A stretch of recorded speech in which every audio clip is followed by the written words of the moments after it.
পাকিস্তানিরা এখন থেকে সংযুক্ত আরব আমিরাত ভ্রমণের জন্য 5 বছরের মাল্টিপল এন্ট্রি ভিসা পাবেন। পাকিস্তানে নিযুক্ত আরব আমিরাতের রাষ্ট্রদূত হামাদ ওবায়দ ইব্রাহিম সালেম আল জাবি এই ঘোষণা দেন। গভর্নর হাউসে আরব আমিরাতের রাষ্ট্রদূত হামাদ ওবায়দ ইব্রাহিম সালেম আল জাবি এবং সিন্ধুর গভর্নর আকরাম খান তেসুরির মধ্যে একটি বৈঠক হয়। ওই বৈঠকে আমিরাতের রাষ্ট্রদূত কথা জানান। এক প্রেস বিজ্ঞপ্তিতে জাবি জানান, ভিসা সংক্রান্ত সমস্যার সমাধান হয়েছে। পাকিস্তানিরা এখন থেকে 5 বছরের ভিসা পেতে পারেন।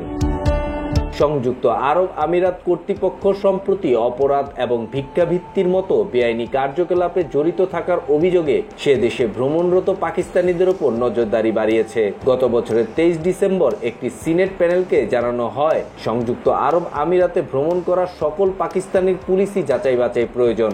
এ বিষয়ে ট্রাভেল এজেন্টদেরও নির্দেশ দেওয়া হয়েছে।